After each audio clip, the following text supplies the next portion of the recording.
Oi, pessoal. Boa noite. O pessoal está chegando. O professor Marcos Errard já está na sala. O professor Gustavo vai atrasar um pouco. Vamos começar agora nossa live. Tá legal? Sejam bem-vindos. É um prazer recebê-los aqui, né? Alana Carlos, Gilberto, Elga Sá de Andrade, Isa Borges, João Vitor Pires de Souza, Larissa, Luísa, Nádia Lira, enfim, Renato Duarte, Sérgio Alexandre, Zara Almeida. Sejam todos muito bem-vindos ao Instituto Luiz Mário Moutinho. Nós estamos fazendo, acompanhe o Instituto aí nas redes sociais. Semanalmente nós temos lives muito interessantes com pessoas de renome nacional, pessoas que sabem o que estão fazendo e o que estão dizendo, não é? A gente tem muito conteúdo na internet, mas quem sabe faz ao vivo, diz o apresentador famoso, conhecido de todos nós. São poucos os que têm a condição, como é o caso do professor Marcos Errard, de chegar aqui, abrir o microfone ao vivo, em cores, para todos nós. É uma honra, professor Marcos Errard, professor daqui do Instituto. O Instituto, para quem não conhece, para quem é de fora, não é aqui de Recife, é uma instituição de ensino que tem por missão entregar conteúdo de qualidade, não é? A grande marca do Instituto são os seus professores, pessoas capacitadas, habilitadas, com larga experiência. E o nosso desejo é o que os nossos alunos aprendam, interajam, façam o seu network e converta o seu conhecimento, o seu aprendizado, o seu desenvolvimento acadêmico em melhor condição de vida. Essa é a nossa linha de atuação. Nós estamos sempre escolhendo temas palpitantes, nós temos algumas, e sempre relacionados com as nossas pós-graduações, as nossas especializações, não é? Nós temos uma especialização que já vai na 5ª turma de Direito Imobiliário, muito boa, coordenada pelo ministro Paulo de Tarso Sanseverino, Ivanildo Figueiredo e Alexandre Gomide. Temos uma pós, e aqui, para quem está aqui, tem uma novidade, mas eu vou dizer, é uma promoção, vou dizer já já. Tem uma pós de Direito de Família, coordenada pelo professor Marcos Errard, juntamente com o professor Gustavo. É um time de peso. O professor, depois, no finalzinho ou no curso da live, falará sobre os professores que ele convidou, quem são, não é? Há um mix de professores daqui de Recife com professores de outros estados. Nós temos uma pós fantástica de Direito Tributário, uma pós de Recursos Especiais, que é coordenada pelo ministro Mauro Campbell, do STJ, juntamente com o Fabiano Tesolin, também muito legal. Enfim, nossos cursos são realmente cursos de qualidade, seja pelo tema, mas especialmente pelo seu quadro de professores. É uma alegria muito grande tê-los aqui. Nós vamos falar hoje sobre união estável, não é? Em tempos de instabilidade política, vamos falar de união estável. Eu acho que hoje parece que é o que o país mais precisa, de união e de estabilidade. Mas, enfim, tirando o trocadilho, nós vamos falar um pouco sobre essas relações humanas, né? As relações, que é sempre algo que está em permanente modificação, porque a sociedade, de percepção por parte do ordenamento jurídico, porque a sociedade é realmente dinâmica, né?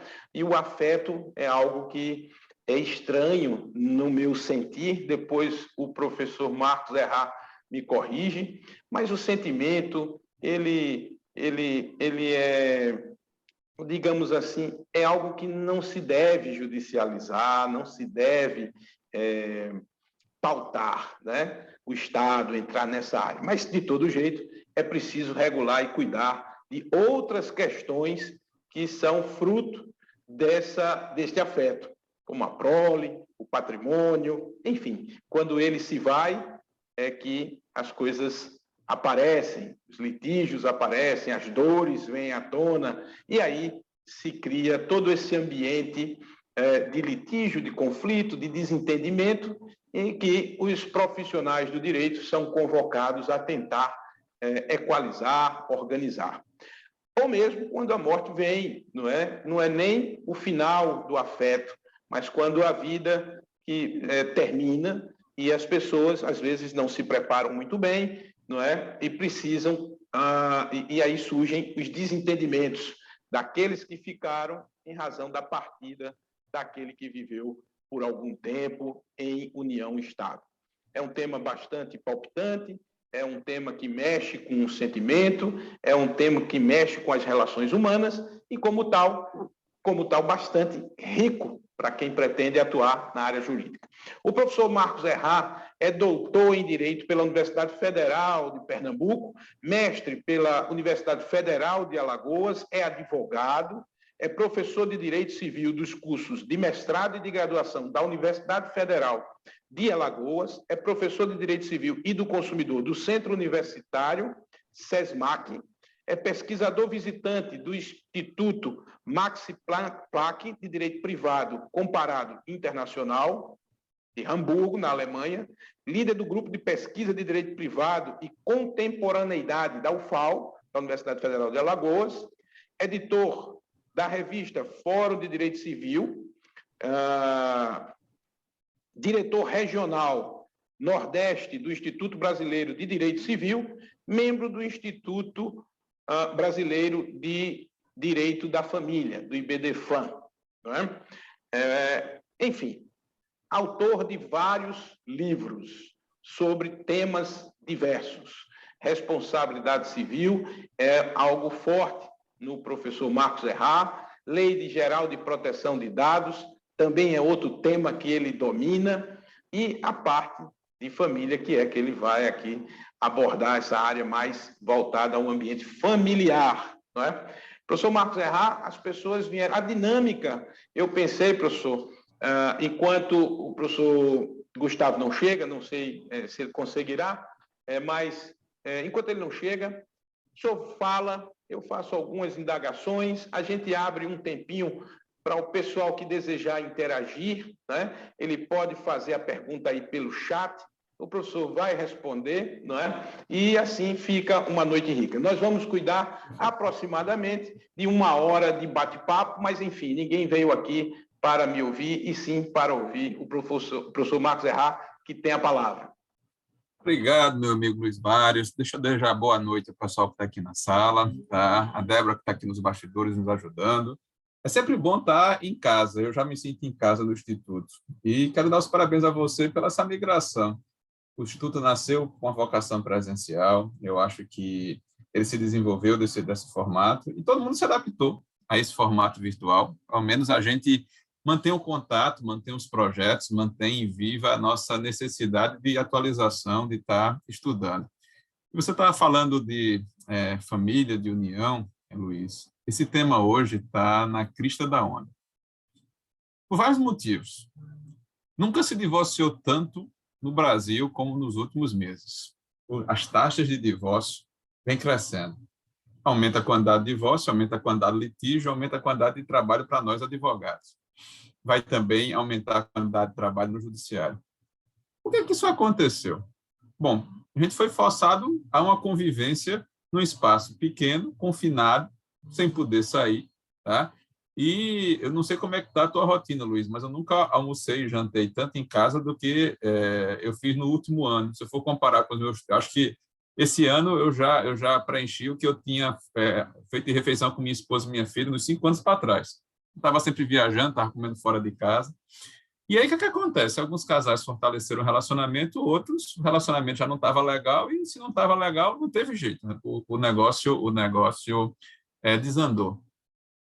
Se de um lado a gente tem pessoas que tinham vínculos reconhecidos ou tinham um relacionamento de algum tempo, repensando as coisas, modificando a maneira de lidar com tarefas domésticas, modificando a maneira de configuração da casa, porque de repente você precisa ter um lugar para trabalhar. Veja, no meu caso, eu divido aqui esse espaço com minha esposa, Um lado é meu, um lado é dela, até começar a pandemia. Das duas, uma. Ou eu ficava o dia todo falando aqui na orelha dela, ela ficava louca e não conseguia trabalhar, ou a gente teve que procurar um lugar em casa para cada um, para a gente se estruturar. Eu sei que tem gente que está me ouvindo que está pensando desse jeito.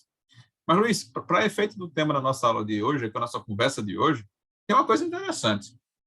Já pensou na quantidade de pessoas que estavam no começo do relacionamento, ainda naquela fase que você não sabe se você estava namorando, se você não estava namorando, ou o que era aquilo, e estava tentando, vamos deixar rolar para ver o que vai acontecer. Aí, de repente, as pessoas se deram conta de que, por conta das regras de distanciamento, iam passar meses sem se ver.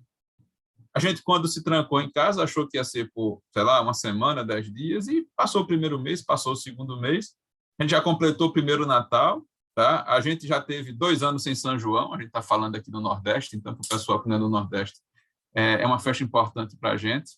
E aí, o que aconteceu? Um monte de gente foi levado nessa pandemia a dividir o mesmo teto, para não ficar sozinho, por uma questão de comodidade, ou pessoas que não abriam mão do relacionamento físico, sexual, e queriam ficar na mesma casa.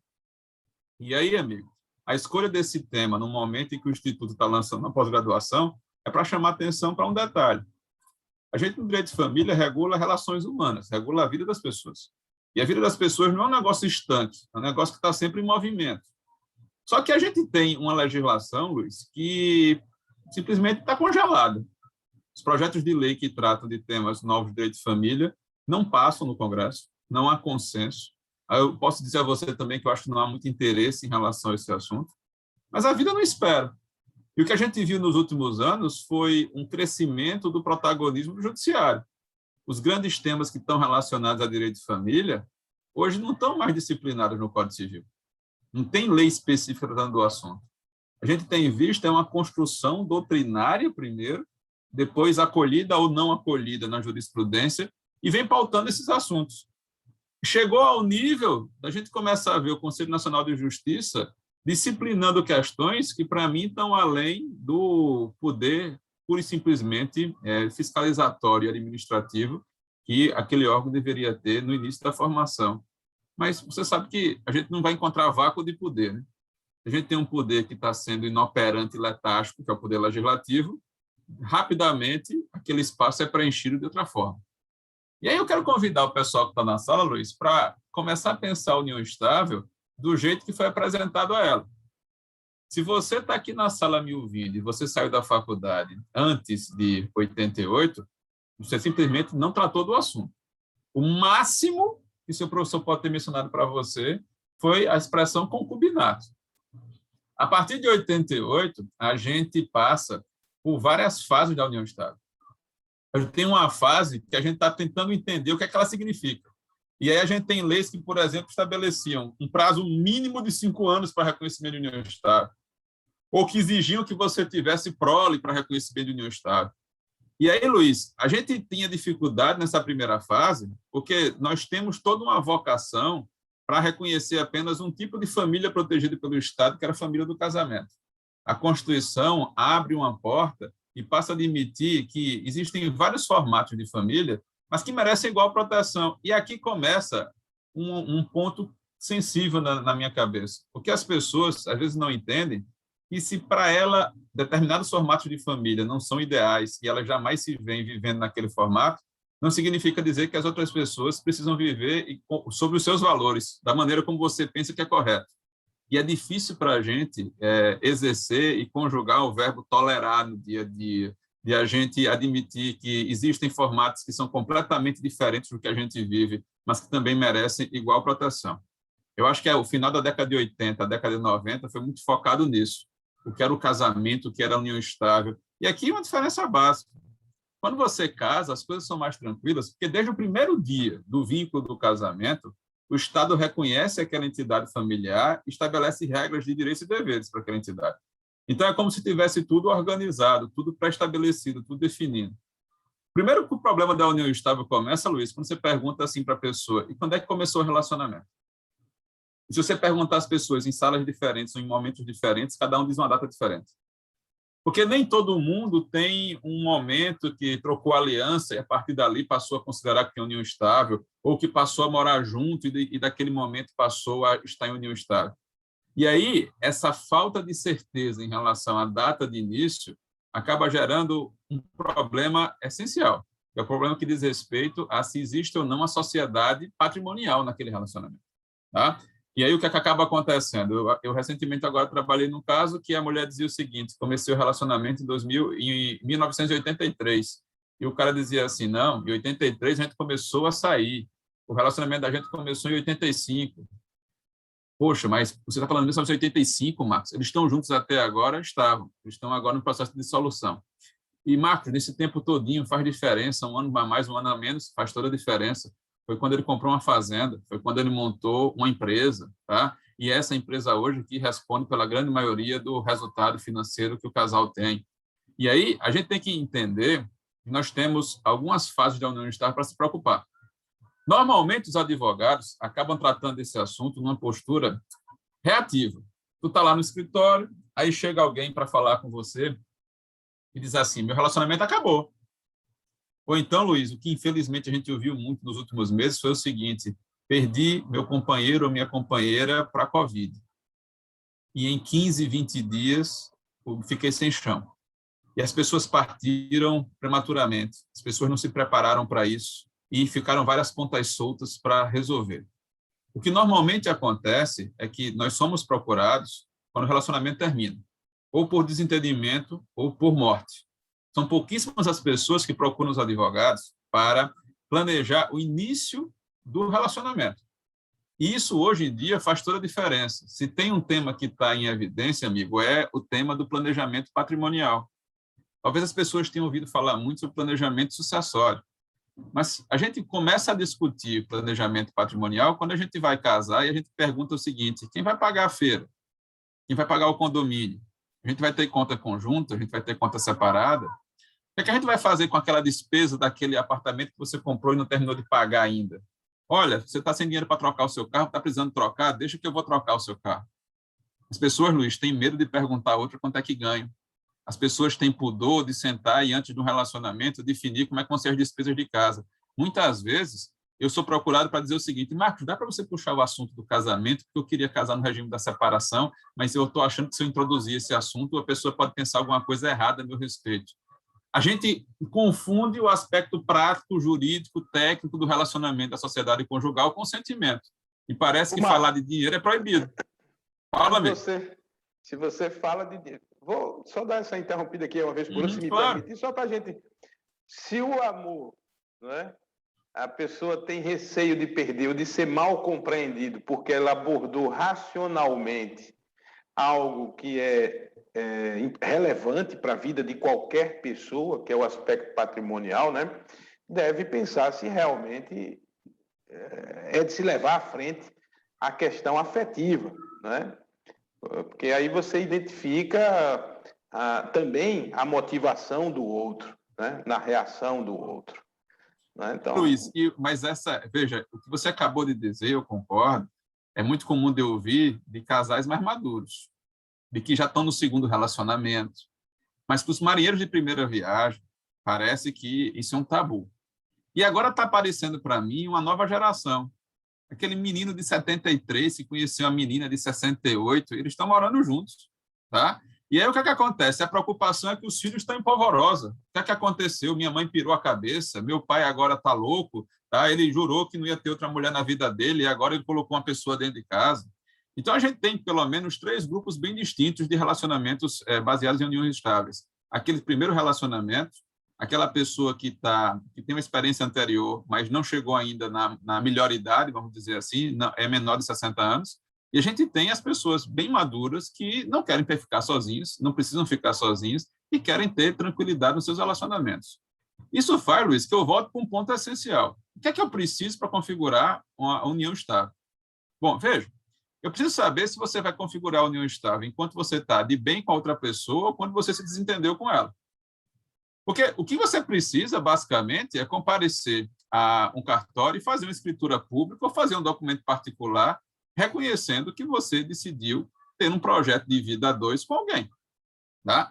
Então, se você faz isso, tem grandes facilidades. Você escolhe o regime de bens, estabelece o dia do relacionamento, você pode estabelecer cláusulas específicas para disciplinar algum contexto de uma relação anterior que você tinha, mas não é o que acontece. As pessoas ficam todas cheias de dedo, assim, você não quer morar aqui comigo, não? Ó, eu vou abrir aqui uma gaveta para você no meu guarda-roupa, ó, passa o final de semana aqui comigo, ou vem ficar comigo aqui enquanto não passa essa confusão da pandemia. E aí a gente olha para esses relacionamentos e a primeira coisa que a gente tem que lembrar é o seguinte: precisa estar na mesma casa para estar em união estável? A resposta é não. Coabitação não é requisito para isso. Marcos, precisa ter publicidade para ter uma união estável? Se eu tiver encontros furtivos, se ninguém na minha família sabe, se ninguém no meu trabalho sabe, se ninguém me reconhece com aquela pessoa como se um casal nós fôssemos, nós temos união estável, não. Nós estamos falando de uma convivência que é pública, que é contínua e que é duradoura, tá? Então, veja, eu vou colocar pública como sinônimo de não furtivo, tá? Não é uma coisa clandestina. Eu vou colocar como contínua, Luiz, uma questão que é não eventual. Por que é eventual? Não, é uma questão perene. E veja, a continuidade é um elemento interessante, porque se você tem 3, 4 namorados ou namoradas, se você tem relacionamentos paralelos, esse requisito da continuidade do relacionamento e da intenção de construir família, normalmente é afastado pelo Poder Judiciário.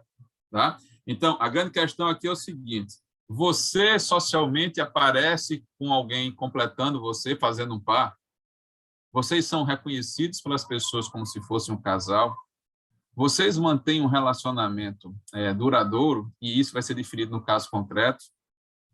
Deixa eu colocar para você 2 exemplos, Luiz. Recentemente, agora, um casal passou a morar junto na pandemia, ficaram juntos 15 dias e ele morreu. Mas eles estavam de casamento marcado para daqui a 6 meses da morte dele. Se eu vou olhar a história dos dois, eles eram namorados de colegial, estavam juntos há 7, 8 anos, aí foram morar juntos e 15 dias depois ele falece. E ela pretende o reconhecimento da união estável. E o magistrado que decide o caso diz assim: 15 dias é muito pouco para o relacionamento. E ela diz assim: mas nós namoramos 7 anos. Pois é, vocês namoraram. E a diferença do namoro para a união estável é que o namoro mostra a intenção de, no futuro, você construir uma vida a dois e você ter família. E o requisito da intenção de construir família que nasce na união estável precisa ser presente, ele não pode ser futuro. Tá? Mas aí eu pego uma situação de alguém que se conheceu ontem, se apaixonou à primeira vista, foi no cartório e casou. E aí ele tem proteção do Estado e tem reconhecimento do Estado.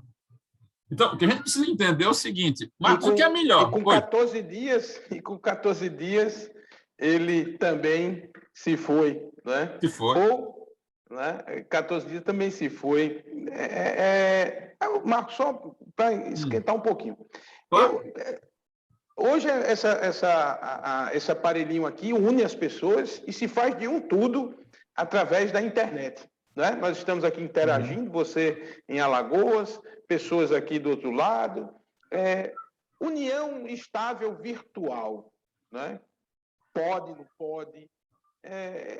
Eu acho que esse é ótimo. Perfeito. Veja, a gente casa virtualmente agora, o CNJ autorizou os cartórios nas cidades, já estão preparados para isso.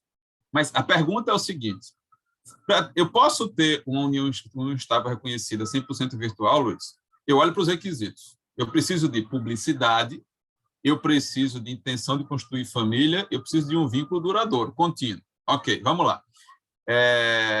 Eu passei 1 ano vivendo com a pessoa, conversando com ela todos os dias aqui pelo Zoom. No final de semana tinha reunião da família dela aqui pelo Zoom, eu participava.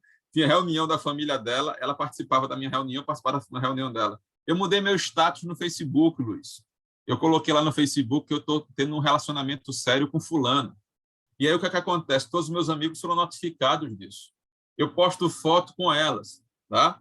Mas a gente mora em cidades diferentes. A gente se conheceu por um aplicativo de namoro, de relacionamento. A grande questão é o seguinte: a gente começa a ter indícios de que há uma relação que é pública, a gente começa a ter indícios de que essa relação vem durando alguns meses, mas o X da questão para o juiz e a investigação dele na instrução é definir o seguinte: a intenção de ter uma vida a dois, agora no presente. E vida a dois, pessoal, não é contato físico, vida a dois não é relacionamento sexual, vida a dois não é coabitação. É você ter um projeto de vida em comum. Quem tem um projeto com vida em comum, antes de decidir um passo na carreira, antes de decidir onde é que vai morar, consulta o outro. Toma decisões não pensando só nos seus interesses egoísticos, toma decisões pensando também no que é que isso representa para aquela pessoa que está dividindo a vida com você. Tá? Luiz, eu não vi ainda nenhuma decisão com reconhecimento de uma união estável 100% virtual. Ainda há muito receio sobre o que é que isso significaria. E a gente passou a ter no judiciário brasileiro uma discussão interessante com a expressão, que eu não sei se você já viu em algum julgado, chamada namoro qualificado.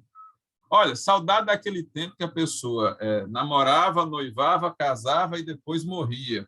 Era fácil de trabalhar assim, eu ouço isso nas aulas. Agora, Marcos, o cara não sabe se está namorando, se está ficando, se é um rolo, ou seja, você tem um contato físico sem precisar, por exemplo, formalizar uma sociedade conjugal. Tem pessoas que vão para uma festa e se beijam e não sabem nem o nome da outra pessoa. Então, se na década de 80 você ter intimidade, contato físico com alguém, era um indício praticamente insuperável que ali havia um relacionamento, hoje o elemento que define a proteção do Estado enquanto entidade familiar é definir se é um projeto de vida a dois em andamento, no presente, e não uma ideia de que isso aconteça no futuro. Quando alguém vai para o judiciário, pede o reconhecimento de união estável, e o juiz responde que aquilo não é uma união estável, é um namoro qualificado, ele pode estar dizendo, Luiz, que está reconhecendo que eles moram juntos. Ele pode estar dizendo que está reconhecendo que, eventualmente, eles dividem despesas. Eventualmente, eles podem ter relação sexual. Mas acontece que não ficou claro para o juiz que aquelas pessoas, no seu cotidiano, no seu dia a dia, se comportam como se tivesse um projeto em comum. Como cada um tivesse as suas vidas e, eventualmente, quando fosse conveniente, se encontrassem. Discutir namoro qualificado é dizer que os requisitos para preencher o suporte fático da união estável não estão presentes. Mas eu acho, amigo, que isso vai complicar a vida do cidadão comum, porque ele já tem dificuldade de entender qual é o conceito de união estável. Aí, quando você coloca namoro qualificado e união estável, a situação fica mais difícil ainda. Sem sair saindo de cima do muro e lhe respondendo objetivamente. É possível uma união estável 100% virtual? Em tese, não vejo problema, tá? Desde que você convença o magistrado da presença dos requisitos. Ou imagine o seguinte, que eu vou ao e-notariado, a plataforma de acesso eletrônico aos serviços cartorários, e decido celebrar um contrato de convivência com a pessoa que eu conheci online e que eu ainda nunca cheguei perto dela, pessoalmente. E isso que a gente tem que levar em consideração. Hoje, é possível uma união 100% virtual, se ela é voluntariamente criada pelas partes e elas resolvem celebrar uma escritura, não vejo problema para isso. Dúvidas eu tenho se as pessoas têm um relacionamento 100% virtual, elas não tomaram a iniciativa de formalizar isso no cartório, e uma delas faleceu, eles se desentenderam, e o outro foi ao judiciário buscar o reconhecimento daquele relacionamento. Isso ainda, para mim, é inédito, não vi a situação ainda. Mas, a gente faz assembleia de pessoa jurídica 100% virtual, a gente faz audiência de custódia 100% virtual, a gente faz instrução de processo criminal 100% virtual, a gente casa 100% virtual, porque a gente não pode admitir uma relação estável 100% virtual. Mas eu queria chamar a atenção dos amigos, Luiz, para um elemento que é a coabitação. E aí vai engatar talvez claro. O tópico. Eu tenho um amigo que é um empresário muito bem sucedido e ele tem um certo temor. Ele é maduro, até um pouco mais maduro do que eu, mas muito bem sucedido e tem, evidentemente, conhece pessoas, às vezes quer apenas rapidamente por uma noite para sentar ali, bater um papo, trocar, diminuir a solidão, enfim, por aí vai. Mas às vezes nesses encontros ou nessas eventualidades as coisas, o segundo dia vem, o terceiro dia vem, aí ele tem tem até no carro. Eu até brinco com ele, você gastou uma resma de contrato de namoro, né? Ele botava lá, um escritório de advocacia produziu um documento para que a pessoa com quem ele tivesse há um certo tempo, né, ou ele deu algum presente, ou ele, enfim, que pudesse, de alguma forma, ser utilizado para um eventual reconhecimento de união estável. Então, ele fazia esse contratozinho para deixar claro. Algumas pessoas, como você bem colocou aqui, se chocavam e no outro dia o tal relacionamento sumia. O tal namorido, né? Ou então aquele namorico, né? Não namorito, né? E outros não, tudo bem, eu assino aqui sem problema, eu quero também dividir esses momentos com você, sem pensar muito no futuro, etc. Enfim, essa questão do contrato, do namoro qualificado, né? Que cláusulas colocar, o que é que isso ajuda, faz sentido, não faz sentido, um Vamos veículo... conversar. Vamos conversar. Só para apimentar isso aí. Até porque quem está vendo aqui a gente vai começar a perceber essa demanda nos escritórios de advocacia. Luiz, aquela pessoa que eu divorcio volta 2 anos depois dizendo assim, não quero cometer os mesmos erros de outra vez. Espero que não me custe tanto o processo de divórcio desse segundo relacionamento, que está tudo certo agora, está tudo feliz, mas quando eu casei a primeira vez também era para a vida toda. Tá? Então, eu vou seguir o Vinícius de Moraes e vai ser infinito enquanto durar. Então, eu quero me preparar para o plano B, se der alguma coisa errada. Posso fazer um contrato de namoro? Eu vejo.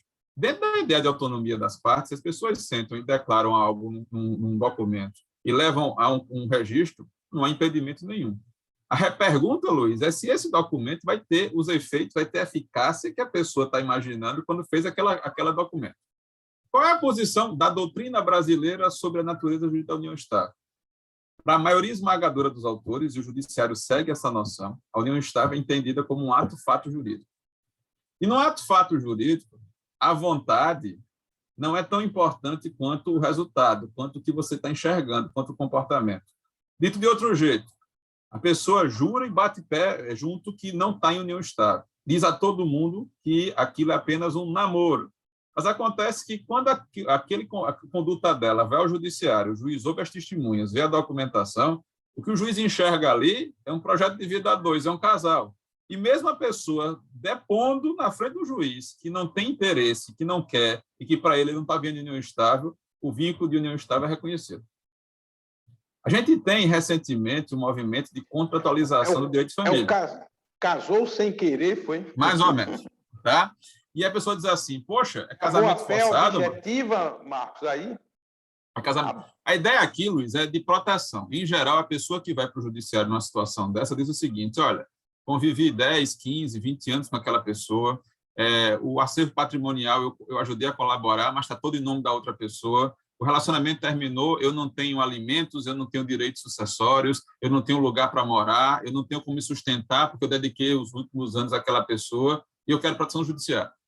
Então, quando você vai decide casar, a proteção está estabelecida na lei, você tem a proteção desde o primeiro dia. Quando você está em união estável, você tem autonomia da vontade para, de comum acordo com a outra pessoa, estabelecer um pacto de convivência e, a partir dali, você vai ter proteção. Mas o que a maioria das pessoas fazem? Não precisamos formalizar, eu confio em você, não vai acontecer nada com a gente. E aí não sai o que ela está planejando e ela vai bater na porta judiciária. E aí é nessa hora que a gente tem que perguntar o seguinte, o que é que o juiz vai fazer? Qual é o peso que o juiz vai dar ao elemento vontade para a união estável? O casamento é um negócio jurídico. Sem vontade, não tem casamento. Só que acontece que as pessoas tendem, Luiz, a pegar todas as entidades familiares e tentar deixar ela parecida com o casamento. Cada entidade familiar tem um suporte fático diferente, cada um tem suas características. Não tem uma melhor do que a outra, mas elas vão ter regramentos diferentes. O que é esquisito é a pessoa não escolher o casamento e querer ser tratada como se ela estivesse casada. É isso que eu tenho visto muito, ou seja, a pessoa não quer ter os deveres, mas ela quer ter todos os direitos e vantagens. E aí o que é que acontece? A gente não pode lidar no judiciário com um paternalismo e dizer o seguinte, tá certo, você deveria ter casado, não casou, e aí agora você, mas eu vou lhe dar os mesmos direitos. Primeiro que essa frase, você deveria ter casado e não casou, fazia sentido no Código passado. A partir do momento que a Constituição reconhece várias formas de família diferentes, as pessoas têm que parar de achar que o final de toda a história de relacionamento é um casamento. Tá? Olha, eu quero viver em união estável, está tudo certo. Mas toda união estável tem que virar casamento? Não. Tá? Toda família monoparental, no futuro, vai ser uma família reconstituída e vai ter um pai, em vez de ter um pai com um filho? Claro que não. Luiz, o contrato de namoro, é um documento que as pessoas dizem o seguinte: olha, nós não temos um projeto de vida a dois no presente. A gente quer continuar desse jeito. A gente pode coabitar junto, a gente pode ter relação sexual, a gente pode colaborar com as despesas dos outros, mas nós não temos intenção, nem agora, nem no futuro, constituir família. A pessoa assina esse documento hoje, Luiz, dia 5 de agosto de 2021. Mas imagine que esse relacionamento permaneceu, e eles estão juntos em 22, e 23 e 24. A pergunta que a pessoa que assinou esse contrato tem que fazer, se a relação que ela vai ter 2, 3 anos depois com aquele indivíduo é a mesma que ela tinha no dia que ela assinou o contrato. E normalmente isso não acontece, porque a nossa vida não para, a gente está em constante evolução. Nesses 2 anos, Luiz, nasceu um filho, passaram a morar juntos, tá? Ele desistiu de fazer uma viagem de um curso fora para acompanhar ela, que passou no concurso para ir para outra cidade. Certo? E aí, o que a gente tem que perceber é que aquele documento lá atrás, ele retrata uma fase do relacionamento, mas ele já não representa o relacionamento atualmente. E aí, o que acontece? Marcos, é útil assinar um contrato de namoro? Ele é um elemento de prova para ajudar no convencimento do juiz. Mas tem uma coisa muito interessante. Se eu assino um contrato de namoro, o juiz pode entender que eu tenho uma união estável? Pode, se ele entender que a união estável é um ato fato. Que tal você colocar no seu contrato de namoro, Luiz, o seguinte: estou celebrando esse contrato hoje para declarar e deixar evidente para as outras pessoas que não tenho interesse em ter uma vida a dois com fulano, nós temos uma amizade com benefícios, nós temos uma amizade colorida, a gente quer curtir a vida e a gente não tem nenhum interesse de dar o próximo passo. Mas se eventualmente no futuro esse relacionamento for levado ao Poder Judiciário, declaramos que o regime de bens a ser aplicado à nossa vida vai ser de separação total de bens. Porque, veja, se há dúvida sobre a aceitação ou não daquele documento como forma de afastar a união estável, não há dúvida quanto à possibilidade das pessoas, no início do relacionamento, ou antes mesmo desse relacionamento começar, escolher o regime de bens que eles querem ter aplicados à vida deles. Quando você comentou do seu amigo, provavelmente o móvel que levou a ele, entre outras coisas, a pensar no contrato desse, foi a proteção do patrimônio, para que evite que ele tenha várias discussões sobre aquisições de bens. Então, se o contrato de namoro não significar aquela prova irrefutável, aquela maneira, aquela alternativa de você afastar qualquer alegação de união estável, talvez ele seja útil como forma de planejamento patrimonial, para que você já estabeleça que tipo de regime de bens você vai ter dali para frente. Mas, Luiz, isso é só a ponta do iceberg, porque o que a gente vem discutindo hoje, o que está na crista da onda do tema do direito de família, é o seguinte: já que eu estou fazendo planejamento familiar, Luiz, deixa eu perguntar uma coisa: se você casar e você tiver filhos, vocês vão continuar com as suas vidas profissionais ou vocês vão, um dos dois vai abrir mão da vida profissional para criar os filhos? O que é que você acha de você estabelecer o seguinte: olha, a gente vai combinar que, se tivermos filhos, fulano ou fulana vai ficar, normalmente a mulher, por uma questão de tradição e machismo ainda residual, abandona a carreira dela para ficar em casa tomando conta dos filhos. O que é que você acha de você estabelecer uma compensação para cada ano que ela ficou sem trabalhar e ela ficou em casa tomando conta dos filhos? Numa eventual separação, ela vai ter direito a um valor X em dinheiro. O que você acha de um contrato que estabelece também uma cláusula penal em situações de traição no relacionamento? Hoje, quando a gente fala sobre autonomia no direito de família, essa autonomia está relacionada à possibilidade ou não do Poder Judiciário aceitar pactos celebrados antes do relacionamento ou durante o relacionamento, que são pensados para prevenir problemas no caso de dissolução. Por exemplo, um negócio jurídico processual. Olha, fica acordado que se qualquer um dos dois ingressar em juízo com ação de divórcio, com partilha de bens, precisa juntar na petição inicial e na contestação as últimas 5 declarações de imposto de renda. Olha, fica acordado que a gente vai aceitar a avaliação de bens que está na declaração de imposto de renda. Não vai ser preciso fazer perícia em relação aos imóveis durante a instrução do processo. Olha, fica acordado que a gente vai judicializar a questão, se for o caso, e a gente vai assegurar o caminho até o Tribunal de Justiça. Vai ter duplo grau de jurisdição, mas a gente renuncia previamente à possibilidade de levar o assunto ao STJ, que às vezes faz com que uma demanda de família litigiosa demore 5, 6, 7 anos até que ela seja concluída, e você encurta o tempo disso. Hoje, o que a gente tem feito é buscar novos nichos para a advocacia. É enxergar o seguinte: se eu abro o Código de Processo Civil, existe um capítulo para o processo de família. E o capítulo começa dizendo, no 694, que o juiz só decidirá se não for possível a solução consensual da controvérsia. Isso frustra muita gente, porque a pessoa chega no escritório e quer que o juiz decida o que vai acontecer. E quando ele chega lá, ele vai concentrado em conciliação, e não dá certo na conciliação, aí ele vai para frente da audiência de instrução do juiz, e o juiz tenta conciliar novamente, e a pessoa começa a dizer o seguinte: mas vem cá, ele não vai decidir, não? Só se ele convencer que não tem outro jeito. Porque se enquanto ele achar que é possível buscar uma solução consensual para o conflito, a legislação determina que assim ele o faça. E aí a gente está acostumado a pensar numa advocacia de família, que é uma advocacia de família que você enxerga o outro como um inimigo. Na verdade, eu preciso criar um ambiente de cooperação e entender o seguinte: olha, o cara que está do outro lado tem o mesmo problema que eu. Aquele relacionamento tem que terminar, e tem que terminar da melhor maneira possível para os dois. E quanto mais rápido terminar, melhor. O que é que eu posso evitar levar ao judiciário? Que alternativas eu tenho de outras portas, por exemplo, atividades extrajudiciais, que podem dar àquelas partes a resposta que eles precisam em menos tempo e relativamente mais barato? E aí a gente tem que começar a buscar, Luiz, esse cenário. Tá? Então, quando a gente hoje discute união estável, a primeira discussão é o seguinte: qual é a vantagem de você ter um contrato de convivência durante o relacionamento? Basicamente, segurança. Você fixar qual é o dia que começou, você fixar qual é o regime de bens aplicável, você organizar a sua vida patrimonial dali para frente. E isso também serve de proteção para o outro em caso de uma morte prematura. A gente tem que levar em consideração que o direito sucessório só vai existir se houver o reconhecimento daquele relacionamento.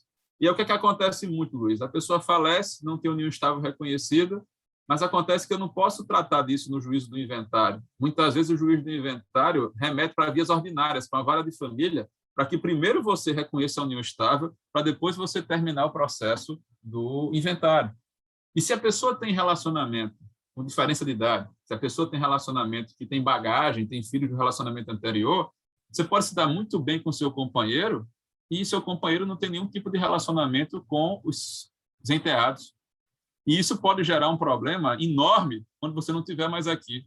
A minha pergunta é: você quer que seus filhos passem por isso? Você quer que o seu consorte passe por isso? Por que não já deixar isso disciplinado? Eu acho que uma grande preocupação da gente na COIS vai ser trabalhar ferramentas que permitam resolver extranegocialmente as questões, ampliar as possibilidades de tratar contratualmente questões afetas a alimentos e questões afetas a compensações por escolhas de vida que são feitas no início do relacionamento, tá?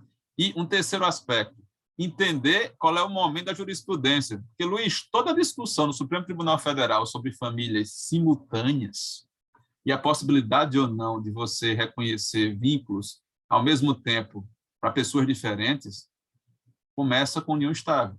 O caso que chegou no STF para ser julgado, chegou com o selo de direito previdenciário, Luiz, era de um cidadão que falece, ele vivia com uma mulher sem nenhum vínculo de casamento reconhecido, ou seja, a mulher alega que é companheira dele, ela vai ao Instituto de Previdência e pede o reconhecimento da condição de companheira para fins de pensão, e dias depois aparece um homem que diz que também mantinha um relacionamento com o falecido. O Instituto de Previdência ficou com um segurado morto e duas pessoas pleiteando pensão, uma mulher e um homem. E não há diferença de tratamento na legislação entre o casamento de pessoas do mesmo sexo e sexos distintos. Mas o fato é que esse cidadão não formalizou vínculo com ninguém. Ele morreu e ele efetivamente se relacionava com ambos. E quando chega no judiciário, o raciocínio é o seguinte: se existem os elementos de configuração do suporte fático de um primeiro relacionamento, o segundo relacionamento não pode ser entendido como família protegida juridicamente. No máximo, eu vou tratar no campo do concubinato. E qual é a consequência prática disso? A competência sai da vara de família e vai para uma vara civil. Eu não tenho direito de alimentos, eu não tenho direitos sucessórios. Eu só vou ter direito à partilha de bens que eu provar a aquisição com esforço comum. E enquanto no casamento na união estável o esforço comum hoje é presumido, e ele não precisa ser feito em pecúnia, o esforço pode decorrer da ajuda indireta, cuidando da casa dos filhos, ajudando nos bastidores da carreira.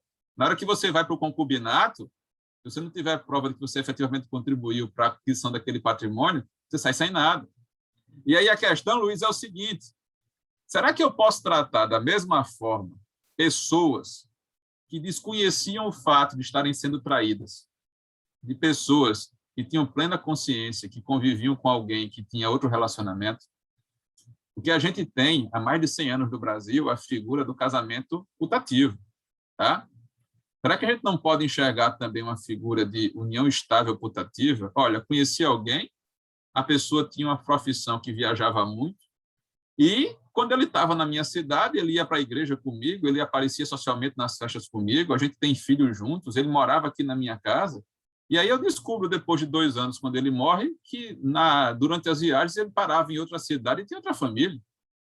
E aí o que acontece? Ele começou o relacionamento com a outra 20 dias antes do meu, a outra tudo, a minha absolutamente nada. A responsabilidade desse relacionamento duplo foi de quem já não está mais aqui.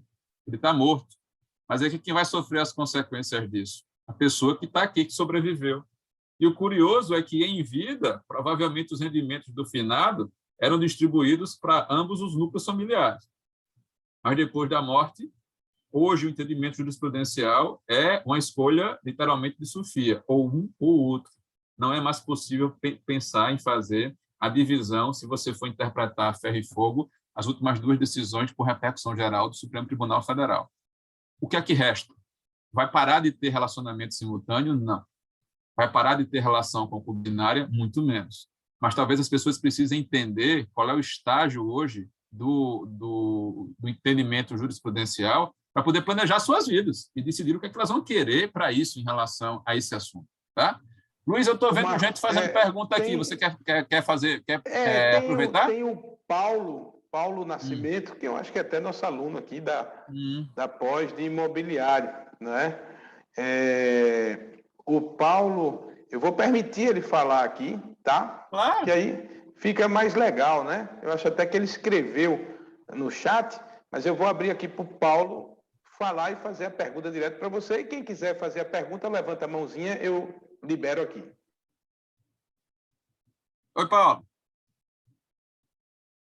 Paulo, abre o áudio, Paulo. Cadê o Paulo? Estão me ouvindo? Boa noite, meus nobres. Estão me ouvindo? Estamos ouvindo bem.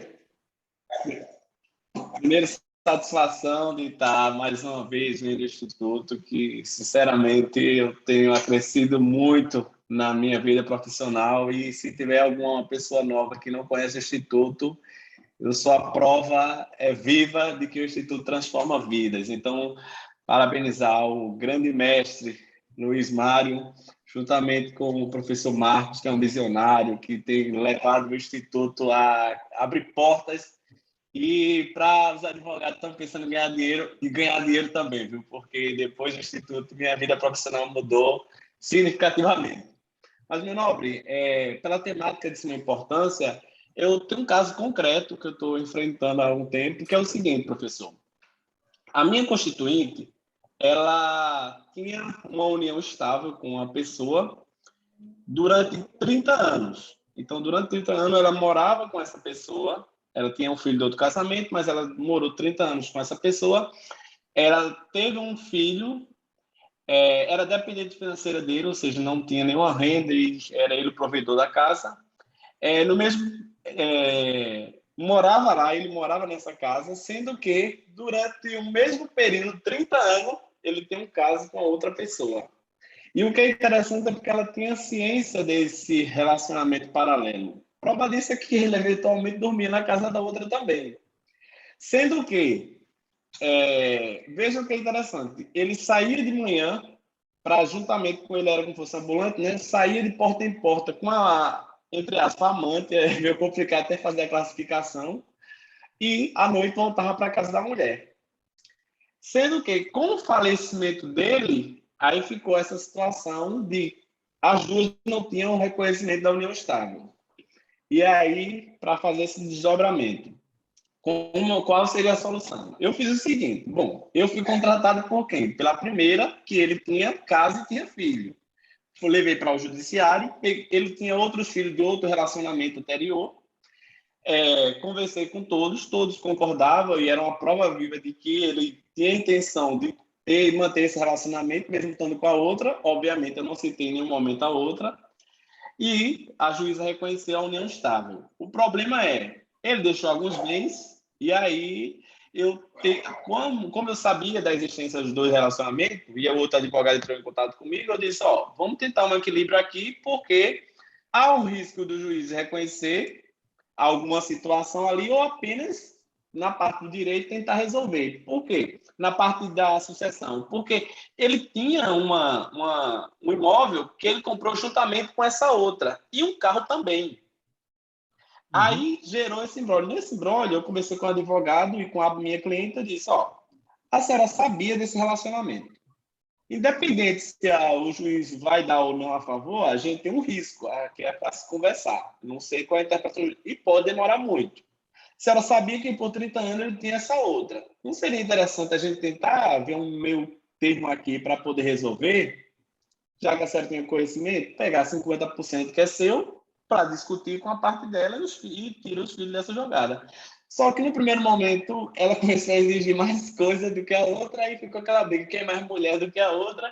E aí eu fiz o reconhecimento dela, mas para fazer o inventário está maior embrólio por conta disso. Tem solução a risco dessa mulher, que tem o mesmo período, ter um segundo reconhecimento de união estável?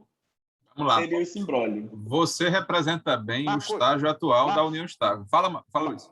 Antes de você responder, por causa do nosso horário, né? Mas eu queria primeiro agradecer ao Paulo, né, Nascimento, e eu vou lhe dizer uma coisa, esse seu depoimento, não é? É o que mais nos anima a continuar num momento tão difícil, né? Eu tenho quase 30 anos de magistratura, poderia não ter nenhum tipo de preocupação, desde que, né, enfim, poderia não ter esse trabalho que me dá tanto prazer. E o seu depoimento é que me anima muito. Muito obrigado. Eu vou dar só um avisozinho dessa pós, já deu para a gente entender aqui, antes do professor responder, já deu para entender a complexidade desta área do direito de família. A gente está trazendo uma parte do direito de família, um aspecto da união estável. Isso está imbrincado com o processo civil, o professor Marcos já falou aqui sobre a transação do procedimento, né, dos meios de prova, e deu um exemplo, do contrato de namoro, com uma dica de como cuidar para lá na frente essa questão patrimonial, esse contratozinho de namoro, a questão, enfim, é um ambiente que o robô não vai tomar o lugar do advogado. Porque, assim como diz as Nações Unidas, o profissional do futuro precisa desenvolver várias habilidades. E o advogado, ele precisa não só conhecer do direito, mas ele precisa desenvolver algumas habilidades. A criatividade, ele precisa desenvolver a empatia, a capacidade de conciliar. Isso o robô não ocupa o espaço. Agora, para isso, requer que você tenha uma formação de qualidade. Não é informação, é formação, o que é bem diferente. Formação está cheio de informação por aí. Agora, articular a informação, criar em cima da informação, desenvolver soluções em qualquer área do conhecimento humano, requer, de fato, formação. Então, para quem está aqui na live, para quem está aqui no nosso encontro de hoje, a nossa pós-graduação de Direito de Família tem um desconto de 20%, se você se inscrever até o dia 10, dia 10 agora do mês de agosto, tá? Então, quem participou aqui, que são essas pessoas que estão conosco, até o dia 10 de agosto, se inscrevendo, você terá um desconto de 20%. Dê uma olhada no site, veja qual o conteúdo, veja quem são os professores. O professor Marcos é o coordenador da pós. Você tem maiores informações, você liga aqui para o Instituto, fala com a Itamires, que é a nossa assistente aqui, que cuida dos alunos, ou com a Débora, que está por trás desse símbolozinho aqui, nos apoia, vai lhe atender com muita fidalguia, tá bom? Mas, então, não esqueça, até o dia 10 de agosto, se você se inscrever, estava na live, tem um desconto de 20% nesta nossa pós-graduação de Direito de Família. E também, se você apenas queria conhecer do assunto, mas tem interesse em outras das nossas pós-graduações, você conversa com o pessoal aqui do Instituto, que ele vai dar todo... Segue aí, né, nas redes sociais, porque semanalmente nós vamos ter lives. Ah, sim, deixa eu fazer, finalmente, para daqui a pouquinho responder. Nós vamos ter no dia 10, no dia 11 e no dia 12 de agosto, às 19 horas, 3 lives sobre mercado imobiliário. Nós teremos a participação dos maiores construtores aqui do estado de Pernambuco, não é?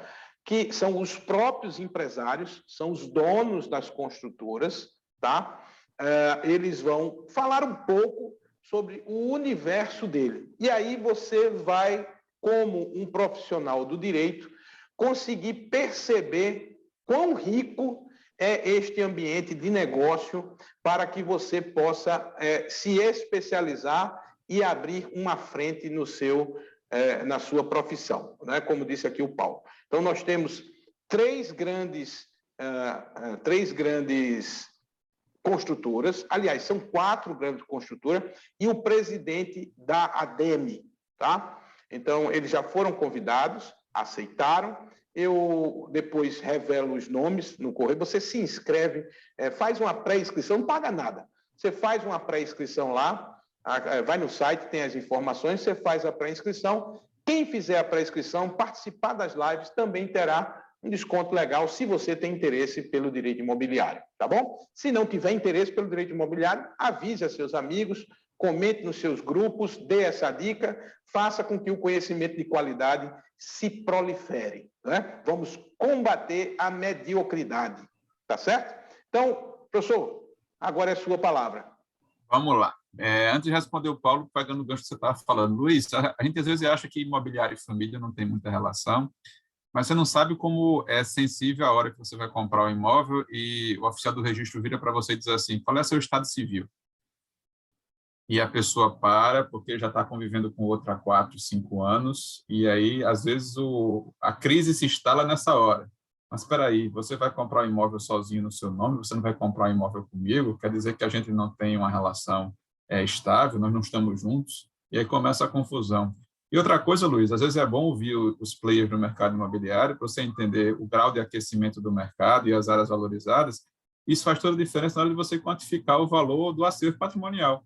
E o acervo patrimonial define o valor das custas, define o valor dos honorários, em parte, e isso é preciso também que você leve em conta. Respondendo ao Paulo, o que é que a gente tem aqui?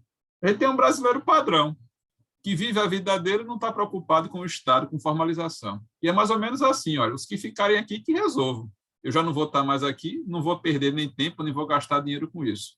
Paulo, o que você me conta é que tem 2 pessoas que convivem com o mesmo homem, nenhuma delas tem vínculo formal de casamento. E a questão é simples. Qual foi o primeiro relacionamento que começou?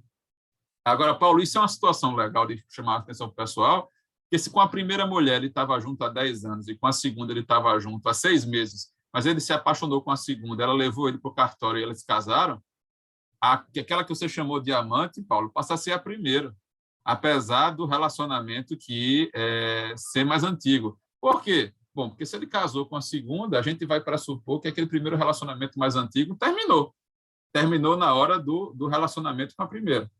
Mas não é o seu caso. Vamos responder o seu caso. 2 mulheres, nenhuma das 2 tem união estável reconhecida. O que é que precisa fazer? Separadamente e ao judiciário. Mas a gente tem um risco enorme de decisões conflitantes, meu amigo. Porque o que é que acontece? O juiz não vai saber da existência do processo da outra. E aí a gente pode ter decisões judiciais que tratam de união estável em período simultâneo. Hoje, não é possível admitir relacionamento simultâneo de acordo com a jurisprudência do STF. O que é que significa dizer, então? Que o primeiro relacionamento, aquele que começou antes, vai ser reconhecido como união estável e o segundo relacionamento vai ter um status de, no máximo, concubinato.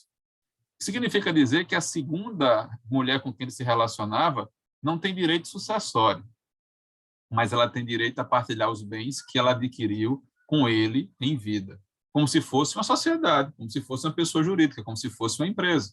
E aí o que é que vai acontecer? Se as duas vão para o inventário e vão disputar lá o acervo patrimonial, o juiz de inventário não vai tratar do assunto. Isso é uma matéria de complexidade que tem que ser resolvido na vara de família. E em várias cidades, em vários estados, o juiz que é competente para os processos de família não é competente para os processos de sucessões e vice-versa. Tá? Se for no interior, pode ser que até que seja juiz de vara única, mas não deve ser o caso do seu processo. Então, o que é que vai acontecer? Aquela que você está representando, que já tem a união estável reconhecida, ela pode se habilitar e ela é herdeira dele nos autos do inventário. Aquela segunda mulher não ostenta a qualificação de herdeira e, em princípio, ela não tem legitimidade para figurar no inventário. Mas ela tem, por exemplo, ação para dividir o patrimônio. É uma ação ordinária, provando que ela tem um condomínio com o falecido e pedindo que o espólio, tá, seja trazido aos autos para garantir a ela acesso àquele patrimônio. Aí a pergunta é, como é que eu resolvo esse caso, Marcos? A maneira fácil de você fazer isso é você quantificar a parte controvertida, tá? Ou seja, se você define a parte que competiria à companheira, você sabe qual é a parte controvertida. Pedir para o juiz fazer uma reserva desse valor e prosseguir com o inventário em relação ao resto, tá? Mas tem outros desdobramentos, sabe, Paulo? Na hora de fazer o cálculo das custas, na hora de fazer o pagamento do ITBI, tá certo? Isso vai ser levado em consideração e vou lhe explicar por quê. Porque o imposto deve incidir sobre o acervo de bens deixado pelo falecido e não sobre a ameação. E, Luiz, é muito comum, às vezes, pessoas não prestarem atenção a isso e o que é que acontece? Informarem o juiz que o falecido deixou uma casa e um carro. Não, o falecido tinha metade de uma casa e metade de um carro, porque a outra metade compõe a meação da viúva, tá? Ou da companheira que sobreviveu. E ele não pode calcular o valor das despesas processuais em cima do todo. E se você não ficar atento, muitas vezes o seu cliente pode acabar causando ou tendo um prejuízo.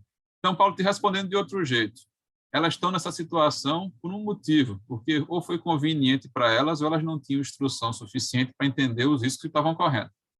E aí é mais fácil prevenir do que remediar, mas você narrou a situação cotidiana dos escritórios. A gente já pega o problema instalado. Qual é a minha solução? Separar o que é questão de família do que é questão de sucessão. Estabelecer que o processo sucessório não pode ficar parado na pendência de uma questão de família. A alternativa para isso é fazer uma reserva de quião e terminar o processo sucessório. Quando a questão de família for resolvida, se faz a sobrepartida, se for o caso, para resolver a situação. Por conta da norma com repercussão, por conta da decisão com repercussão geral, do tema 524 e 527 do STF, você não tem a possibilidade de reconhecer simultaneamente mais de um relacionamento. Reconhecido o primeiro relacionamento, o segundo ou o terceiro vai ter que ser tratado, em princípio, pelas regras do concubinato. Existem decisões, Luiz Mário, interessantes. O cara vivia com duas mulheres ao mesmo tempo, como o Paulo está dizendo, ele teve filho com as duas. E aí a discussão era quem deveria ser protegida. O teu colega magistrado lá em São Paulo disse assim, quem foi o filho que nasceu primeiro? E ele considerou que se um nasceu primeiro do que o outro é porque ele tinha começado o relacionamento com a mãe daquele menino primeiro. E foi ela que foi protegida. Só que tem um detalhe curioso no processo. O menino nasceu prematuro, Luiz, com 1 mês e meio a menos. E aí vocês veem como é frágil você trabalhar com um assunto que é fato, que existe independente do reconhecimento do Estado. E aí cada um de nós tem que fazer uma escolha. O exercício da liberdade de você não formalizar um casamento, não formalizar um pacto de convivência, lhe deixa numa insegurança patrimonial de, ao invés de você tomar as rédeas e decidir o futuro dos seus bens e como é que você quer que eles sejam tratados, você delega isso para um terceiro, para um juiz, uma juíza que não lhe conhece, que não sabe como é que você vive, e você está refém das provas que vão ser apresentadas nos autos e a qualidade da compreensão que essas provas vão ter. Então, o nosso trabalho não é esticar uma briga há 10 anos no judiciário, não é alimentar um litígio sem sentido. O nosso trabalho é entender que a gente está convivendo com pessoas que têm um problema e que precisam seguir a vida, precisam virar a página. E, para fazer isso, a gente precisa solucionar o problema. Advogado de família não é contratado para brigar. Advogado de família é contratado para buscar soluções para pacificar aquela relação e permitir que as pessoas possam prosseguir as suas vidas com tranquilidade, para que elas possam iniciar o próximo capítulo. É isso que a gente precisa definir. Tá? E aí, Luiz, você falou da pós, deixa eu colocar para vocês o seguinte, a proposta da pós é a gente ter direito material de família, direito material de sucessões, mas principalmente estudar as intersecções entre as duas coisas. Luiz, uma coisa que me perguntam muito é o seguinte: mas, Marcos, eu casei ou tenho união estável em separação de bens, mas a outra parte morreu e agora os herdeiros estão querendo que eu divida patrimônio. Por quê? Porque o regime de bens vale em vida. O regime sucessório é decorrência da lei, a não ser que você faça um testamento. Tá? E as determinações que você tomou em vida não se aplicam 100% ao regime sucessório. E muita gente só descobre isso depois que o seu consorte falece. E aí, Luiz, se começa a discutir a possibilidade de você, num pacto antinupcial, ou você, num pacto de convivência, estabelecer cláusulas de renúncia a direito sucessório. Ou estabelecer condições. Se o Código Civil não mudar daqui para lá, eu quero afastar a aplicação desse entendimento sumular. Quais são as possibilidades que eu tenho? Quais são os limites? A gente vai discutir durante as aulas. A gente vai discutir que é preciso estar preparado, tá, para mudanças na jurisprudência. É preciso estar preparado para você fazer um planejamento de vida para os próximos 10 anos e ser surpreendido com a lei nova daqui a 1 ano e meio, que modifica o entendimento que você utilizou como base para poder você estabelecer o seu planejamento sucessório. Direito de família não é estanque, não é estático, não está parado. Ele é dinâmico. E se ele é dinâmico, a gente precisa de atualização. E acho que a pós-graduação vai servir para você estabelecer o networking. A gente optou por professores que são advogados de família, na sua maioria, são pessoas que estão ligadas ao que está acontecendo no judiciário, e eu tenho certeza que, naturalmente, a gente vai ter colegas na turma que são militantes também na área. Então, o mais rico de um curso desse é a troca que você faz. Como o Paulo fez aqui agora, ele traz um caso, ele coloca a dificuldade, ele mostra qual foi a sugestão que ele deu para o caso, como é que ele está encaminhando, e a gente vai pensar em outras alternativas. Eu acho que o projeto já nasce com a vocação para sucesso justamente por conta disso, pela preocupação com o contemporâneo, com a preocupação com a atualização e, principalmente, com a aplicação prática dos institutos. A gente não vai ficar só discutindo classificação teórica, tá?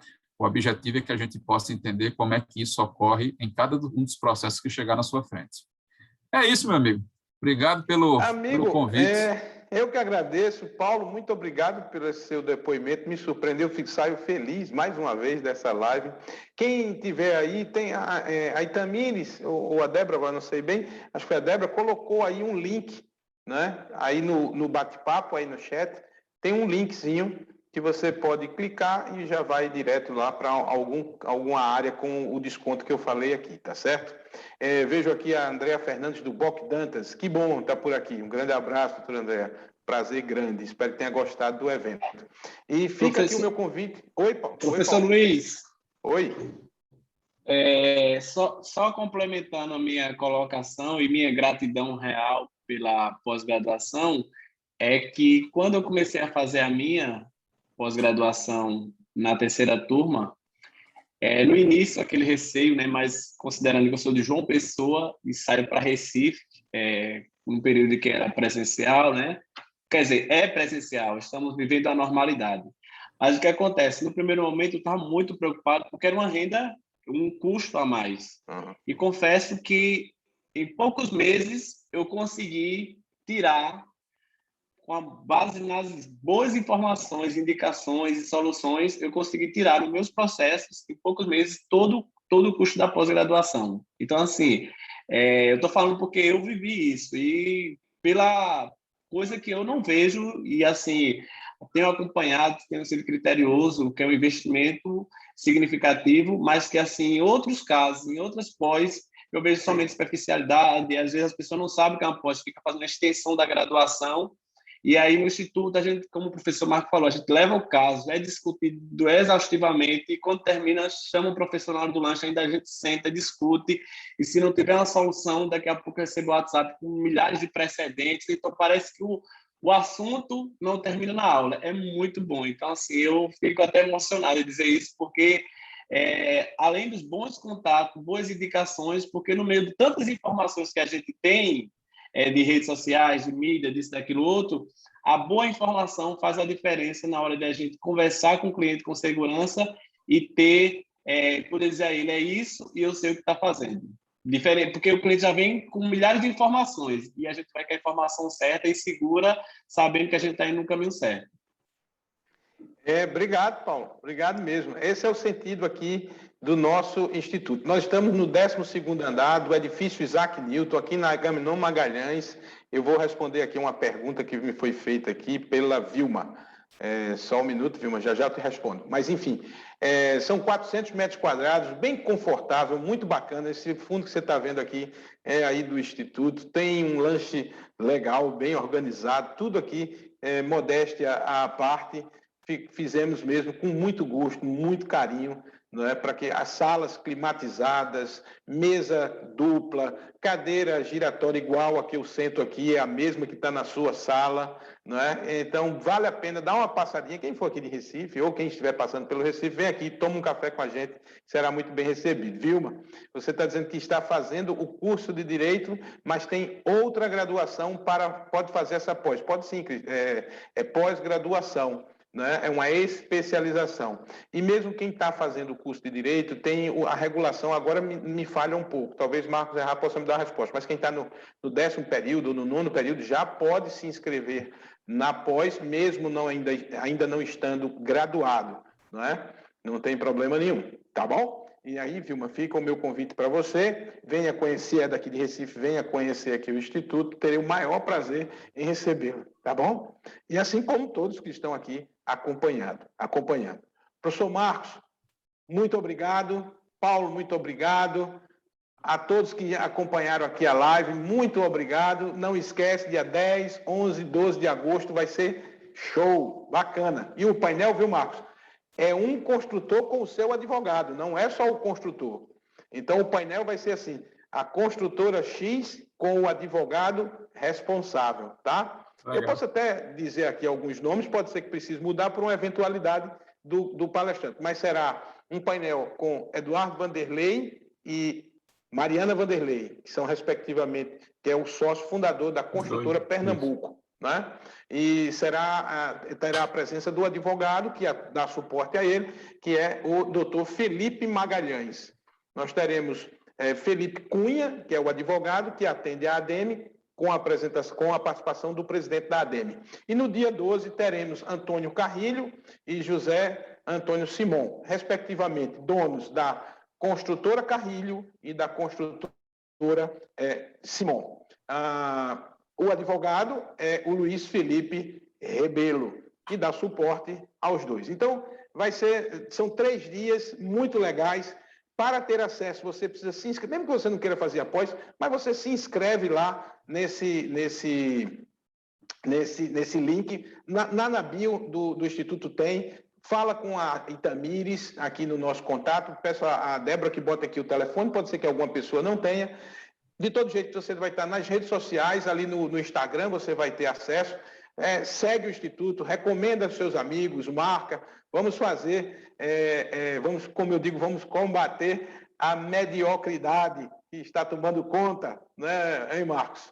Vamos formar bons profissionais, tá bom? Esse é o nosso desejo, a nossa missão é que você tenha um aprendizado e converta isso em melhores dias para você e para a sociedade. Tá legal? Um grande abraço, boa noite a todos. Obrigado, Marcos, mais uma vez. Tchau, tchau. As ordens.